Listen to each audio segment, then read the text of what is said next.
षड्यंत्रकारी फिर भारत के अंदर षड्यंत्र करने में सफल हुए। परिणाम क्या था? परिणाम गुलामी, गुलामी के रूप में। सामूहिक रूप से हम लड़ नहीं पाए, क्योंकि यह लगता था कि हमला उस पर हो रहा है, मैं क्यों बोलूं। हमला आज फलानी जाति पे हो रहा है, मैं क्यों बोलूं। हमला फलाने क्षेत्र पे हो रहा है, मैं क्यों बोलूं। हम क्यों लड़े।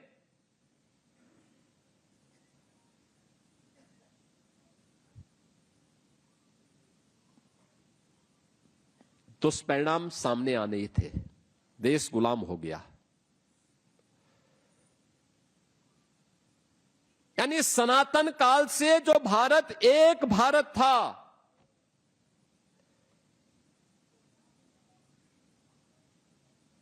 अब भारत टुकड़ों में बढ़ गया। उस भारत के टुकड़े कर दिए गए। 1947 आते आते जिस देश की आजादी के लिए महात्मा गांधी जी ने, लौह पुरुष सरदार वल्लभ भाई पटेल ने,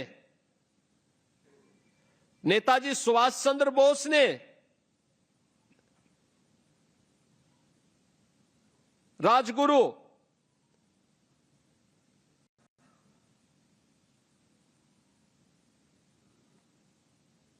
पंडित राम प्रसाद बिस्मिल, ठाकुर रोशन सिंह, चंद्रशेखर आजाद, झांसी की रानी लक्ष्मीबाई, त्यात्या टोपे, वीर सावरकर जैसे महापुरुषों ने लड़ाई लड़ी थी। जिस देश में कभी यह मंत्र गूंजा था कि स्वराज मेरा जन्मसिद्ध अधिकार है, हम लेकर के रहेंगे, उस देश की क्या कीमत उसकी हमें चुकानी पड़ी। कौन इसके लिए दोषी था? और कभी उन दोषियों को कटघरे में खड़ा करने के लिए हमने कोई प्रयास प्रारंभ किया? और कभी हमने उनकी वर्तमान पीढ़ी से प्रश्न पूछने का प्रयास किया? वे तो अपने स्वार्थ के लिए जब उनके मन में आया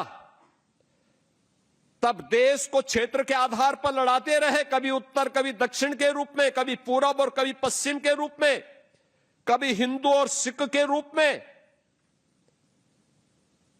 उनकी राजनीतिक रोटी सेकी जाती रही, लेकिन कमजोर भारत हुआ। विभाजन की कीमत भारत को चुकानी पड़ी, निर्दोष नागरिकों को चुकानी पड़ी। वह कीमत आज तक भारत चुका रहा है, लगातार चुका रहा है। ये वही कीमत है जो कभी आतंकवाद के रूप में, कभी नक्सलवाद के रूप में, कभी माओवाद के रूप में, कभी उग्रवाद के रूप में लगातार भारतीयों को डस रहा है। लेकिन यह 1947 के पहले के उस षड्यंत्र पर हम सब की चुप्पी की ओर भी हम सबका ध्यान आकर्षित करता है। और ये लोग आज भी अपने सांप गोही का प्रमाण लेकर के समाज के सामने ऐसे घूमते हैं जैसे कि भारत इन्होंने बनाया है, जैसे कि भारत अगर ये नहीं होते तो भारत नहीं बनता। ये बड़ी अजीब सी स्थिति है। जिन क्रांतिकारियों ने अपना सर्वस्व न्यौछावर किया देश की आजादी के लिए, उनको भुला दिया गया। जिन लोगों ने अपने स्वार्थ की सत्ता के लिए देश का विभाजन कराया, वे सर्वे सर्वा हो गए। देश की हर संस्था के नाम उस परिवार के, उस खानदान के नाम, देश की हर संस्था का नाम उस खानदान के नाम हो गया। और हम सब मौन रह करके सब दृश्य देखते रहे। आज भी ये क्या कर रहे हैं? आज भी इनकी हरकतें क्या है? मैं भौचक था जब सिटीजनशिप अमेंडमेंट एक्ट प्रधानमंत्री मोदी जी लेके आए। एक्ट का विरोध कोई औचित्य नहीं था, लेकिन एक्ट का प्रावधान था कि अफगानिस्तान में, पाकिस्तान में, बांग्लादेश में, यानी ये तीनों भाग वह हैं जो अखंड भारत के हिस्से हुआ करते थे। आज से नहीं, हजारों वर्षों की विरासत एक साथ जुड़ी हुई है।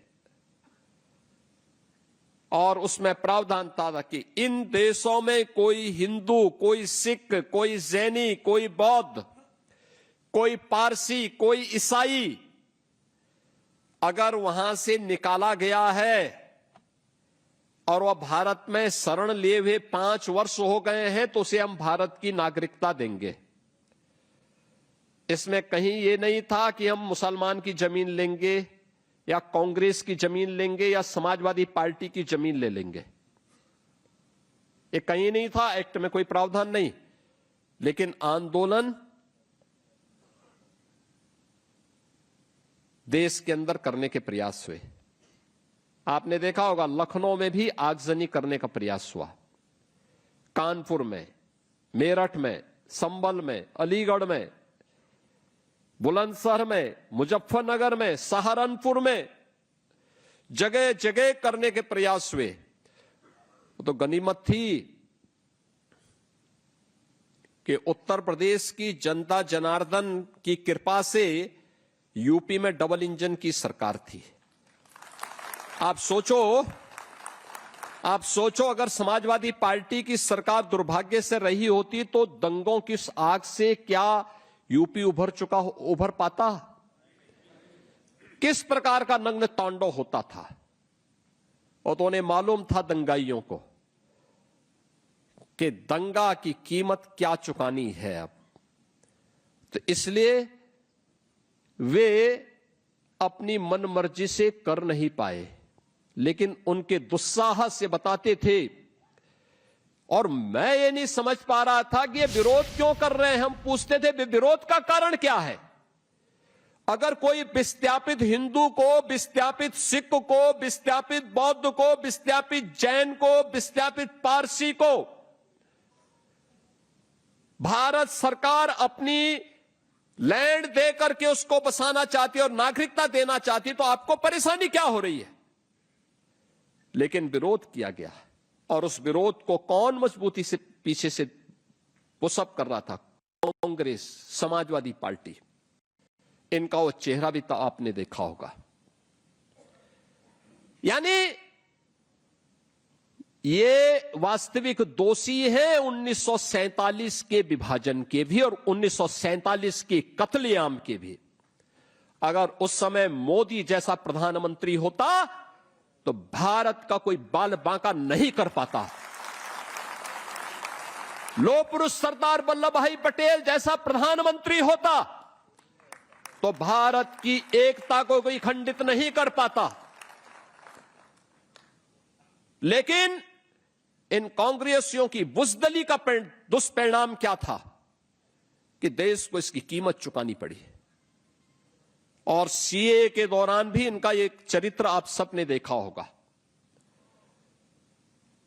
आज का यह दृश्य अत्यंत महत्वपूर्ण इसलिए हमारे लिए है, जो बाहर प्रदर्शनी लगी उस प्रदर्शनी को आपके पास भी स्मार्टफोन होगा। इस स्मार्टफोन से उसके विजुअल्स लीजिए, अपने वर्तमान को दिखाइए। वर्तमान युवा पीढ़ी को दिखाइए। सोशल मीडिया प्लेटफॉर्म पर आप भी अपने कमेंट लिखिए इस पे, और आप भी इस बात उन गलतियों को दोहराइए मत जो गलती कभी हम लोगों ने आपस में बांट कर की थी।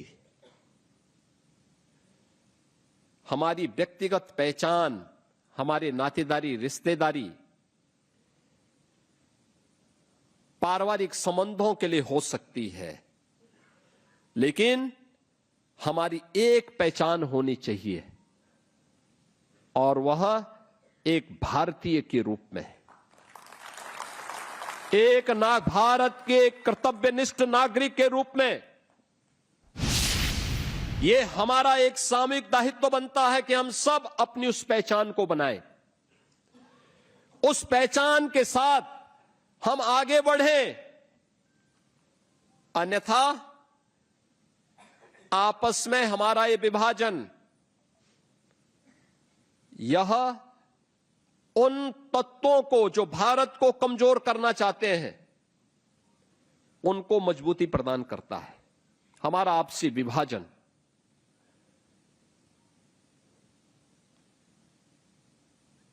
की जो भीषण त्रासदी हुई, इस त्रासदी में लाखों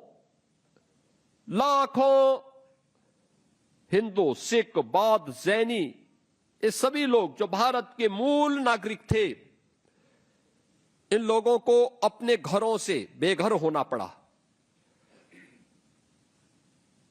लाखों का कत्लेआम हुआ। अकेले पंजाब के अंदर ही, अकेले पाकिस्तान के अंदर ही 10 लाख से अधिक लोग काटे गए थे। ट्रेन में जो विभत्स हत्याकांड हो रहे थे, ट्रेन की बोगी लाशों से पटी हुई होती थी। रेल की पटरियों में चारों ओर लाश बिछी होती थी। अब टूटी हुई बैलगाड़ी में कैसे लद करके उस समय आधे वदन कपड़े पहनी हुई माताएं और बहनें निकल रही हैं। ये दृश्य दिखाइए वर्तमान पीढ़ी को, जो आज बहकाने का प्रयास कर रहे हैं ना युवा पीढ़ी को, उनको बताइए ये बहकाने वाले लोग वही हैं जिनके पूर्वजों ने ये त्रासदी भी ला करके खड़ी की थी देश के सामने। ये वही लोग हैं। और इनका चरित्र देखना हो, सीए के दौरान भी आपने देखा होगा, और दूसरा बांग्लादेश के अंदर हुई हाल ही की घटनाओं में इनकी चुप्पी भी उस ओर इनको फिर से कटघरे में खड़ा करती है। मैं जब बिजनौर में गया था, पाकिस्तान से निकाले गए लगभग 8,000 लोग, 8 से 10,000 लोग वहां रह रहे थे। आप सोचो, ये पाकिस्तान से 1947 में आए थे, आज तक उनको कोई ठिकाना, ठौर ठिकाना नहीं मिल पाया था। तो उसमें सिख थे, पंजाबी थे, उनको कोई ठिकाना नहीं। हमने यहां के कागजात दुरुस्त करवाए, फिर वहां पे उनको नागरिकता भी प्रदान की गई और उनको वहां पे जमीन के कागज भी उपलब्ध करवाए। मैं पीलीभीत में गया, पीलीभीत में भी हजारों ऐसे बांग्लादेश से निकाले हुए परिवार,